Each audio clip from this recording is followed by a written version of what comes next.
He was one of the fiercest warriors of his people, until one tragic fall left him broken and abandoned. Everyone turned their backs, except for one woman and her daughters, who dared to challenge fate itself. What happened inside their hidden cabin would change everything. Thank you so much for watching and for all your comments. Let me know at the end if you liked the story, and where you're watching from and why you're following this. The harsh summer sun beat down mercilessly on the Texas plains, as Makia, a renowned Comanche warrior, lay motionless beneath the sparse shade of a cottonwood tree. His once powerful body now refused to obey his commands after a devastating fall from his horse during a buffalo hunt 3 days prior. His spine had been damaged, leaving him paralyzed from the waist down. "The spirits have spoken," declared Elder Tahatan, his weathered face betraying no emotion as he addressed the small gathering of tribal members. "Makia's spirit is strong, but his body is broken. He cannot hunt, he cannot ride, he cannot defend our people. It is kinder to leave him to join his ancestors with dignity." Makia's eyes burned with defiance, though he remained silent as the tribal council debated his fate. At 32 winters, he had been one of the tribe's most accomplished warriors, respected for his skill with a bow and his courage in battle against encroaching settlers. "My brother still lives," argued Ahote, Makia's younger brother, his voice thick with emotion. "His mind is sharp, his heart beats strong. We cannot abandon him. The tribe cannot spare resources for one who cannot contribute," countered another elder. "The winter will be harsh, and we must move with the buffalo. Makia would slow us down, endangering all." As the council dispersed, most avoided Makia's gaze. Only Ahote remained, kneeling beside his brother. "I will not leave you," Ahote promised, clasping Makia's hand firmly. "You must," Makia replied, his voice steady despite his circumstances. "The tribe needs you. I have lived as a warrior. I will die as one. There may be another way," Ahote whispered. 3 days' ride from here, beyond the settlers' territory, lives a woman known as Nita. They say she is a healer who learned the ways of medicine from both her Chickasaw ancestors and a white doctor. Makia scoffed. "A woman who lives among the whites? What could she know of our ways? She is said to possess knowledge that crosses the boundaries between our people and theirs. Some call her a witch doctor, but others speak of miraculous healings." As night fell, Ahote made his decision. Against the council's wishes, he fashioned a travois from branches and leather strips, securing Makia to it before attaching it to his strongest horse. "This is foolishness," Makia protested as Ahote worked. "You risk the tribe's displeasure and your own standing." "You would do the same for me," Ahote replied simply. "We leave at dawn." The journey was arduous. The summer heat baked the earth, and dust clouds rose with each step of Ahote's horse. Makia endured in stoic silence, though pain etched lines into his face whenever they traversed uneven ground. They traveled at night when possible to avoid the worst of the heat and potential encounters with hostile settlers or soldiers. On the 3rd day, they approached a modest cabin nestled near a creek, surrounded by a garden of plants that neither man recognized. Smoke curled from the chimney despite the summer heat. "This must be it," Ahote said, hope kindling in his voice for the first time in days. As they drew closer, a young woman emerged from the cabin, her long black hair braided down her back. She appeared to be in her late teens, with features that suggested mixed heritage, the high cheekbones of her native ancestors, and the lighter complexion that spoke of European blood. "Who comes?" she called out, her hand moving to a knife at her belt. "I seek Nita, the healer," Ahote replied. "My brother is injured and needs help." The young woman studied them for a long moment before nodding. "Wait here." She disappeared into the cabin, returning moments later with an older woman who carried herself with quiet authority. Her hair was streaked with silver, and lines of experience marked her face. She wore a simple dress that combined elements of both native and settler clothing. "I am Nita," she said, her dark eyes assessing Makia's condition with a practiced gaze. "Bring him inside." Ahote hesitated. "We have no money, no furs to trade." Nita's expression remained unchanged. "I did not ask for payment. Bring him in before the sun bakes what strength he has left." With the help of Nita and the younger woman, Nita's daughter Kimmy. They carefully carried Makya into the cabin. The interior was unexpectedly spacious, with bundles of drying herbs hanging from the rafters and shelves lined with jars containing powders and liquids of various colors. "Place him here," Nita directed, indicating a pallet covered with clean linens. As they laid Makya down, another young woman entered from a back room carrying fresh water. She was slightly younger than Kimmy, perhaps 15 or 16, with the same mixed features but eyes that seemed older than her years. "This is my youngest daughter, Ilu," Nita explained. "Now tell me how this happened." As Ahote recounted the accident and the tribal council's decision, Nita examined Makya carefully, her fingers probing his spine with gentle precision. Her expression revealed nothing, but Makya could sense her concern. "Your tribe's elders are not wrong," she finally said. "Such injuries rarely heal completely, but they are not entirely right either. There are ways to strengthen what remains, to find new paths where old ones are blocked." "Can you help him?" Ahote asked, voice tight with barely contained hope. Nita exchanged glances with her daughters before answering. "I can try, but the journey will be long, painful, and without guarantees. And you," she turned to Makya, "must be willing to learn new ways of being. A warrior's spirit can manifest in many forms." Makya met her gaze steadily. "I will do what I must." "Then we begin," Nita said. "Ahote, you should return to your people. They will need you for the hunt." "I cannot abandon my brother," Ahote protested. "You are not abandoning him. You are entrusting him to my care. Return when the moon is full again. By then, we will know if there is progress to be made." As night fell, Ahote reluctantly prepared to depart, pressing his forehead to Makya's in a gesture of brotherly love. "I will return," he promised. Left alone with these strange women in their home of mixed traditions, Makya felt vulnerability wash over him for the first time since his injury. He was now entirely at their mercy, dependent in ways a Comanche warrior should never be. "Rest now," Nita told him, offering a cup of bitter-smelling tea. "Tomorrow, we begin the real work." As the medicine took effect, dulling his pain and drawing him toward sleep, Makya wondered if he had been brought here to be healed, or to learn a new kind of dignity in dying. Sunrise filtered through the cabin windows as Makya awoke, momentarily disoriented by the unfamiliar surroundings. The scent of sage and cedar mingled with something cooking over the fire. He tried to push himself up but was reminded of his useless legs. A flash of frustration burned through him. "Good morning," came a soft voice. It was Kimmy, Nita's older daughter, grinding herbs in a stone mortar. "Mother said you would wake hungry." Pride made Makya want to deny his needs, but his stomach betrayed him with a loud rumble. Kimmy smiled and brought him a wooden bowl filled with a hearty stew of rabbit corn and wild onions. "I can feed myself," Makya said firmly when she appeared ready to help him. "Of course," Kimmy replied, setting the bowl within his reach and propping him up with additional blankets. "My mother says independence must be preserved wherever possible." As Makya ate, he observed the cabin more carefully. It was a curious blend of worlds. Shelves of leather-bound books alongside traditional medicine bundles, a loom with half-finished cloth in one corner, and various instruments that must have come from white settlements.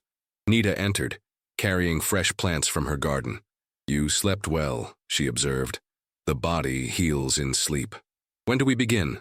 Makya asked, eager to know if this journey had any purpose beyond prolonging his inevitable decline. "We have already begun," Nita replied cryptically. "Elu, bring the medicine bag." The younger daughter appeared with a leather pouch decorated with intricate beadwork. From it, Nita extracted several items: a small pot of pungent salve, dried leaves, and smooth stones that seemed to shimmer despite the dim light. "First, we must reduce the inflammation around your spine," she explained. "Then we strengthen what still functions. Finally, we teach your body new paths." The day that followed was unlike anything Makya had experienced. Nita's treatments combined practices familiar from tribal medicine, poultices, teas, and chants, with techniques he had never seen, involving careful manipulation of his limbs and pressure applied to specific points on his body. "I learned from many teachers," Nita explained as she worked. "A Chickasaw medicine woman, a physician from Boston who came west, a Chinese herbalist who worked on the railroad. The body's wisdom transcends tribal boundaries. The pain was considerable, but Makya refused to show weakness. By midday, he was exhausted, sweat beading on his forehead. Enough for now, Nita decided. Kimi, help me move him outside. The sun and air will do him good. They carried him to a shaded spot in the garden where he could observe the surrounding landscape. Rolling hills giving way to forest in the distance, the creek bubbling nearby. It was peaceful in a way that made Makya uncomfortable. A warrior should not find peace in stillness. You resist, Nita commented, noticing his tension. That is natural, but counterproductive. I should be with my people, not lying here useless. Makya replied bitterly. Useless? Nita raised an eyebrow. Is a man only valuable for his physical strength? What of wisdom, experience, knowledge? A Comanche warrior is more than his legs. Nita interrupted firmly. Your people's stories tell of wounded warriors who became great teachers, strategists, artisans. Will you dishonor their memory by believing yourself worthless? Her words stung because they contained truth. Makya fell silent, watching as Elu tended the garden, her movements precise and deliberate for one so young. My daughters have never known their father, Nita said, following his gaze. He was a cavalry officer who loved me, and then died in a skirmish before Elu was born. The settlers call my girls half-breeds and the tribes call them outsiders. Yet they have found their strength in this in-between place. The days fell into a routine. Mornings began with treatments, painful stretching, application of medicines, exercises that left Makya drenched in sweat. Afternoons were for rest and what Nita called mind work, learning to focus his thoughts, to visualize healing, to direct his energy to his damaged body. A week passed with little visible progress. Makya's frustration mounted. This is pointless, he snapped one morning when a particularly painful session yielded no new movement in his legs. Is it? Kimi asked quietly from where she was preparing medicines. Yesterday, you could not sit upright without support. Today you can. Makya hadn't noticed this small victory. He had been so focused on walking that he had missed the incremental improvements in his condition. That evening, as Elu helped him bathe, a humiliating necessity he endured with gritted teeth, she spoke for the first time about her own experience. When I was 10, I fell ill with fever. For months, I could not walk, she said matter-of-factly as she washed his back. Mother said my spirit had journeyed too far and was struggling to return fully to my body. What happened? Makya asked, despite himself. Each day I fought. Sometimes the enemy was pain, sometimes despair, sometimes the whispers of those who said I would never recover. Her young face was solemn. The victory came not in great battles, but small ones. Wiggling a toe, bending a knee, taking a single step. And now you walk, Makya observed. I do more than walk, Elu replied with unexpected fierceness. I run, I climb, I dance. But first, I had to believe it possible. That night, lying on his pallet, Makya considered Elu's words. The girl had faced her challenge as any warrior would, with determination and patience. Could he do less? The next morning, when Nita arrived to begin the day's treatments, Makya spoke before she could. I am ready to learn, he said simply. Something like approval flashed in her eyes. Good. Today, we try something different. With Kimi's help, she moved him to a tub filled with hot water infused with herbs. The heat penetrated his aching muscles, bringing both pain and relief. Focus, Nita instructed, placing her hands on his lower back. Feel the boundary between what moves and what does not. Now imagine that boundary shifting, just slightly. Makya closed his eyes, concentrating as she had taught him. For a moment, there was nothing. Then, so faint he might have imagined it, a tingling sensation in his right thigh. There, Nita said, her voice betraying excitement for the first time. Did you feel it? Yes, Makya whispered, afraid that speaking too loudly might chase the sensation away. That is the path reopening, Nita explained. The message from mind to muscle finding a new route. That afternoon, when they moved him to his outdoor resting place, Kimi brought a project. A bow that needed restringing. Mother thought you might show me the proper technique, she said. My hands are not strong enough to do it correctly. It was transparent, an effort to make him feel useful, But Makya found himself accepting the bow, demonstrating the technique he had used hundreds of times. His upper body strength remained considerable, and the familiar task brought an unexpected comfort. "Your father taught you this?" Kimmy asked as she watched him work. "Yes, and his father before him. The making and maintaining of weapons is passed down through generations. Like healing," Kimmy nodded. "Mother learns from all sources, but the core of her knowledge came from her grandmother." As the sun began to set, painting the sky in brilliant oranges and purples, Makya felt something he had not experienced since his injury. A moment of peace, of acceptance. Not of defeat, but of the journey ahead, however it might end. That night, for the first time, he dreamed not of running with his tribe, but of sitting beside Nita's daughters, teaching them to fletch arrows while they taught him the properties of healing plants. It was a different future than he had imagined for himself, but in the dream, it did not feel like surrender. The weeks that followed brought slow but steady progress. Makya gradually regained sensation in parts of his legs, first tingling, then pain, which Nita assured him was a positive sign, and finally, the ability to move his right foot slightly. Each small victory was celebrated by Nita and her daughters with a quiet dignity that Makya came to appreciate. "The body remembers," Nita explained one morning as she massaged his legs with an oil that smelled of pine and sage. "It seeks to heal itself if given the proper support." Makya had begun to appreciate the wisdom in Nita's methods. She combined physical treatments with mental exercises that challenged him in ways no battle ever had.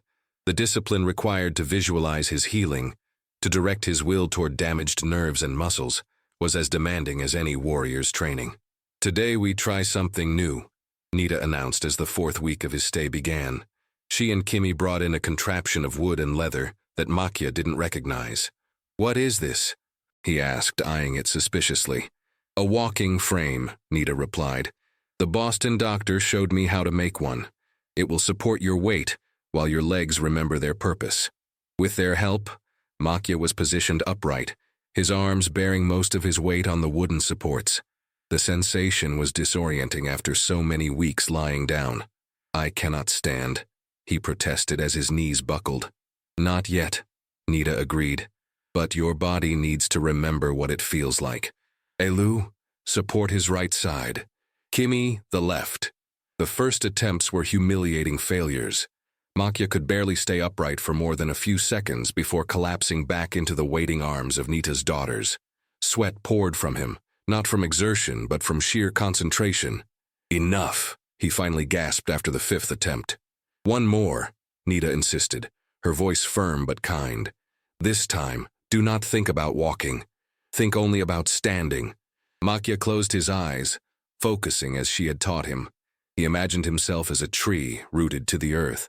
The sensation of Kimmy and Elu's supporting hands faded as he concentrated. For 10 seconds, then 20, he remained upright. "Open your eyes," Nita whispered. When he did, Makya realized that both young women had stepped back. He was supporting himself, if only for a moment, before his strength gave out and they rushed forward to catch him. "That is enough for today," Nita said, satisfaction evident in her voice. "You have done well." That evening, as Makya rested outside watching the sunset, Elu brought him tea and sat beside him. Unlike Kimmy, who was always busy with chores, Elu often kept him company during these quiet moments. "When will the full moon come again?" she asked, her young face solemn in the fading light. "In 3 days," Makya replied. "My brother will return then." Something like sadness crossed her features. "Will you leave with him?" The question caught Makya by surprise. He had been so focused on his recovery that he hadn't thought beyond it. "I do not know," he admitted. "My tribe may not have a place for me anymore." "There is always a place here," Elu said simply, then fell silent. The next day brought unexpected visitors. Makya was practicing with the walking frame when Nita suddenly stiffened, her head turning toward the sound of approaching horses. "Riders coming," she said.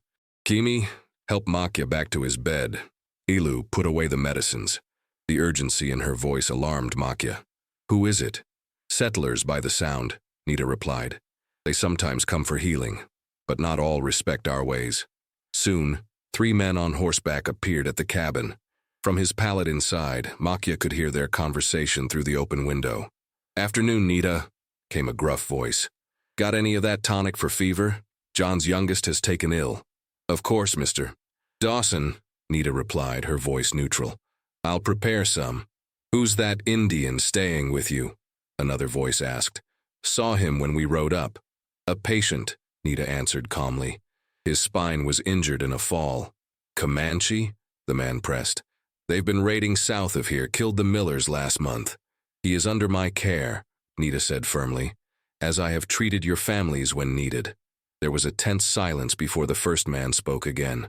"We respect what you do, Nita, but people are nervous with Indians around, especially warriors. He cannot walk, Mr. Dawson. He poses no threat." Eventually, the men left with their medicine, but the encounter left a heavy atmosphere in the cabin. That evening, Nita spoke frankly to Makya. "The territory grows more dangerous. The army pushes the tribes further south and west. Settlers move into vacated lands. Blood is spilled on both sides. My people fight for their survival," Makya said. "As do all people," Nita replied without judgment. "But I fear for what comes. The old ways of life are changing, whether we wish it or not." The following day, Makya pushed himself harder than ever with the walking frame, driven by a new urgency. By evening, he could stand independently for nearly a minute and take 2 shaky steps with minimal support. "You progress faster than I expected," Nita observed. "But do not rush healing. The body has its own time." That night, Makya was awakened by soft singing. Following the sound, he pulled himself to the window to see Elu in the garden under the nearly full moon, performing what appeared to be a healing ritual. Her movements were graceful despite her youth, her voice rising and falling in a language Makya didn't recognize.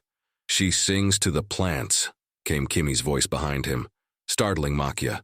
Grandmother taught her the old Chickasaw songs for encouraging growth and potency. "She has a gift," Makya observed. "Both a gift and a burden," Kimmy replied. "She sees things others do not, feels the pain of others as her own. Mother says she will be a greater healer than any in our line." The next day, the day Ahote was due to return, dawned clear and cool. Makya felt both anticipation and apprehension. What would his brother think of his progress? Would he insist on returning to the tribe? Nita sensed his unease. "Today we rest from physical work," she decided.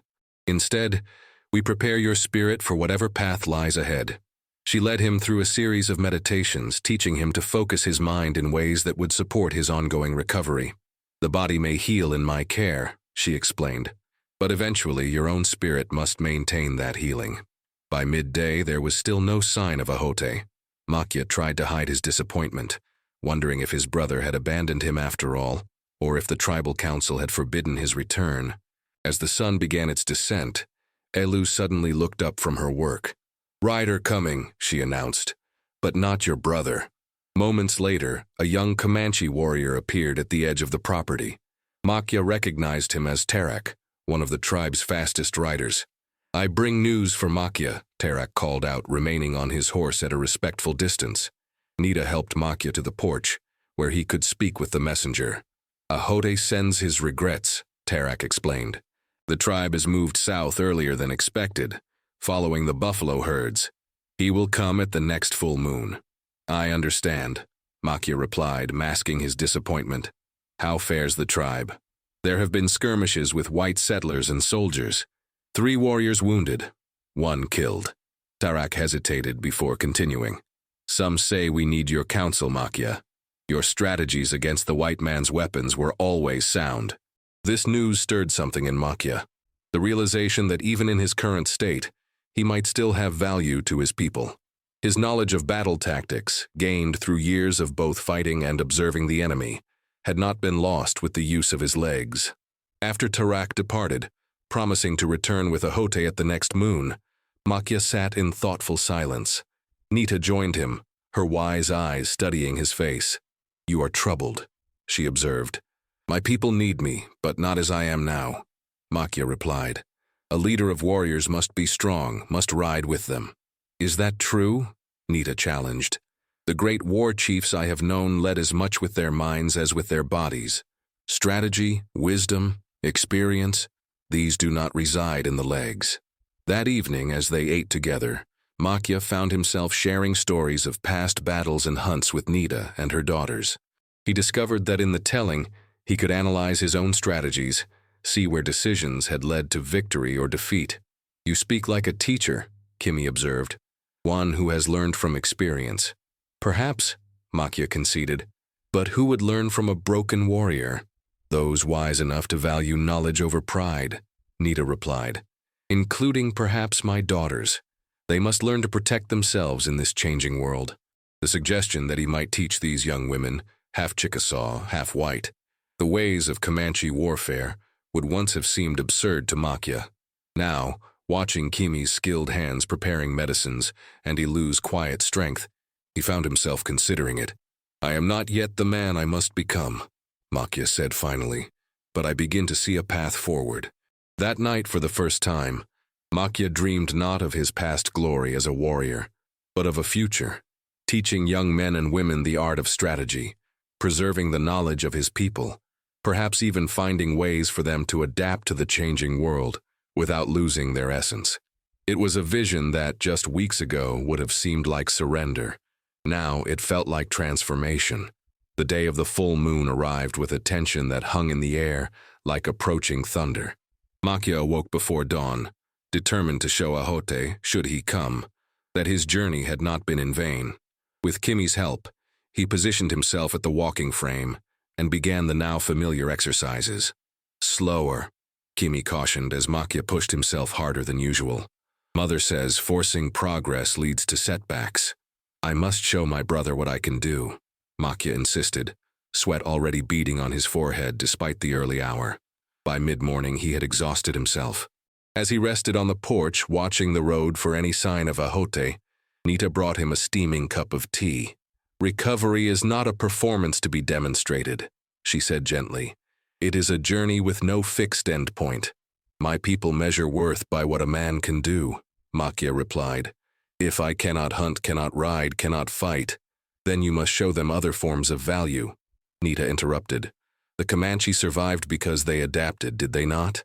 Taking horses from the Spanish, guns from traders, changing their ways to become the most feared warriors of the plains. Why should you not adapt as well?" Her words struck Makya with unexpected force. The Comanche had indeed transformed themselves from foot-bound hunters to mounted warriors within a single generation, a radical change that had defined their dominance. If the tribe could change so fundamentally, perhaps he could too. As the sun reached its zenith, Ilu approached from the garden, her eyes on the horizon. "Riders coming," she announced. More than one. Shading his eyes, Makya could make out 3 mounted figures in the distance. His heart quickened as he recognized Ahote's distinctive posture on horseback. "My brother comes," he said. "But who rides with him?" "One appears to be Elder Tahatan," Nita observed, her keen eyes discerning what Makya could not. "The third I do not recognize." Makya felt a surge of apprehension. Elder Tahatan had been among those who advised leaving him to die. What brought him here now? As the riders approached, Makya straightened himself as best he could, determined to meet them with dignity. Nita stood beside him, while Kimi and Ilu positioned themselves on either side of the porch.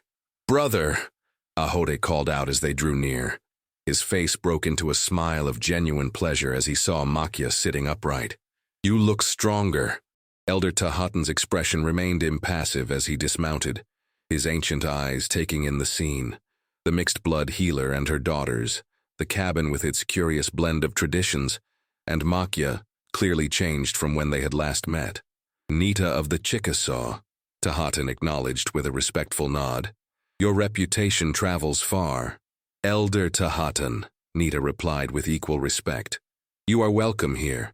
The third rider, a warrior in his prime who Makya recognized as Wematin, one of the tribe's most respected scouts, remained on his horse, watchful and alert. "We come with purpose," Ahote explained, turning to Makya. "The situation with the white soldiers has worsened. 3 days ago they attacked a hunting party, thinking them raiders. We lost 2 good men. The tribal council has been in disagreement about how to respond," Elder Tahatan added, his voice betraying no emotion. Some call for war, others for retreat further south. Why tell me this? Makya asked, though he suspected the answer. Because, even in your absence, many recalled your counsel during similar conflicts, Tahatan replied. Your strategies saved many lives in the past. The council sent us to learn if your mind remains sharp, even if your body is weakened. The blunt assessment might have offended Makya weeks ago. Now, he received it as simple truth. My mind has been strengthened by this journey, he said. What specifically troubles the council? As Ahote and Tahatan explained the situation, the locations of recent skirmishes, the movements of soldiers, the dwindling hunting grounds, Makya listened intently. Nita quietly withdrew with her daughters, giving them privacy for this tribal discussion. The soldiers have established a pattern, Makya observed after hearing all the details. They follow the river valleys, always approaching from the east at dawn. This suggests their base is here. He pointed to a location on the rough map Ahote had drawn in the dirt. For over an hour they discussed strategies, not for battle, but for avoiding conflict while securing necessary hunting grounds. Makya suggested approaches that would minimize contact with settlers while maintaining the tribe's ability to follow the buffalo. Eventually, Elder Tahatan held up his hand. Enough. I am satisfied. Your mind is indeed as sharp as ever, perhaps sharper for your time of stillness and reflection. What does this mean? Ahote asked, hope evident in his voice. It means, Tahatan said slowly, that the council must reconsider its judgment. A warrior is more than his ability to ride and fight. Wisdom and experience have their own value. As the sun began its descent toward the horizon, Nita and her daughters returned with food and water for the visitors. The atmosphere had shifted, becoming less tense, more contemplative. What progress has he made physically? Ahote asked Nita as they ate. Significant, Nita replied. He can stand briefly, take a few steps with support. With continued work, he may walk again, though perhaps never as before. And if he returns to the tribe? Tahatan inquired. Can this progress continue? It will require daily effort, Nita explained. Exercises, treatments, certain medicines. I can provide supplies and instructions, but he would benefit from your continued care, Ahote finished for her. An uncomfortable silence fell. The implications were clear. Makya's best chance at further recovery lay with Nita, yet his tribe needed his strategic mind. It was Elu who broke the silence. Why must it be one or the other? She asked, her young voice steady. The cabin by Cedar Creek stands empty. It is halfway between here and your summer hunting grounds. All eyes turned to her in surprise. Mother has spoken of establishing another healing place, Elu continued. One where people of all tribes and settlers too could come for care. Nita studied her younger daughter with newfound respect. It is true. I have considered expanding our work. The need grows as conflicts increase.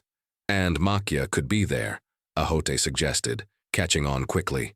Continuing his healing while also being near enough for the council to consult regularly. Tahatan's weathered face revealed nothing, but he did not immediately reject the idea.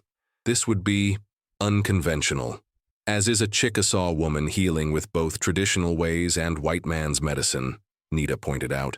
The world changes. We must adapt or perish.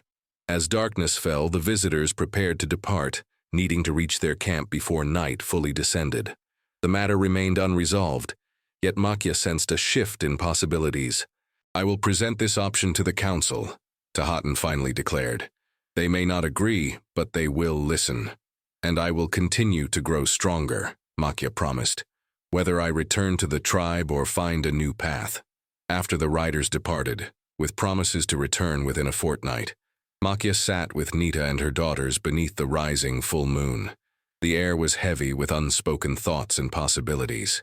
What do you truly want? Nita finally asked him. Makya considered the question carefully. Once I would have said to ride with my warriors again, to hunt buffalo, to live as I always had.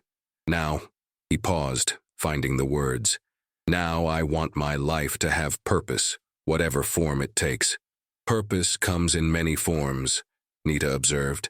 Healing, teaching, preserving knowledge, building bridges between peoples who see each other only as enemies. Could I do such things? Makya wondered aloud. You already have begun, Kimi pointed out. You have taught us much about your people's ways, things we would never have known otherwise. And I have seen how settlers and soldiers think, Elu added. Mother has treated many. Between us, we understand both sides. The vision that had begun to form in Makya's mind over recent days solidified. Not a return to his old life, but the creation of something new. A place where his strategic mind could serve his people while also finding ways for them to navigate the changing world. A place where Nita's healing knowledge could reach more of those in need. A place where Kimi and Elu could grow into their gifts without being forced to choose between their mixed heritages. The cabin by Cedar Creek, Makya said thoughtfully. I would like to see it. We will take you there, Nita promised, when you are strong enough for the journey. And if the council refuses this path, Ahote had asked before leaving. Then we find another, Makya had replied with newfound certainty. The path forward is rarely straight, but it always exists if one has the courage to see it. 3 months later, as autumn painted the landscape in brilliant hues of red and gold, a small procession made its way to the cabin by Cedar Creek. Makya rode at its center, not on a travois but mounted on a gentle mare, specially trained to respond to commands that did not require the use of his legs. Beside him rode Nita and her daughters, their possessions packed on travois behind them. Following at a respectful distance were Ahote and 3 other tribal members, young warriors who had been chosen to learn Makya's strategies and in turn to teach him new hunting techniques adapted to his capabilities. The cabin, once neglected, had been prepared by both Comanche hands and those of sympathetic settlers who had benefited from Nita's healing over the years.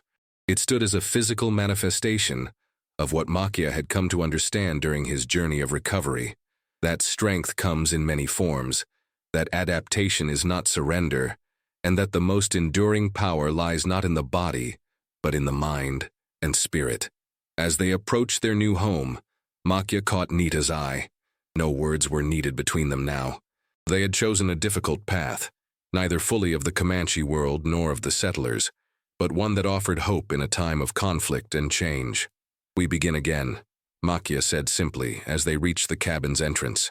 As we must always be prepared to do, Nita agreed, helping him dismount with a practiced ease that preserved his dignity. Standing with the support of a walking stick carved by Ahote's hands, Makya took his first steps toward this new beginning, steps that were unsteady but purposeful, limited but determined, and above all, his own.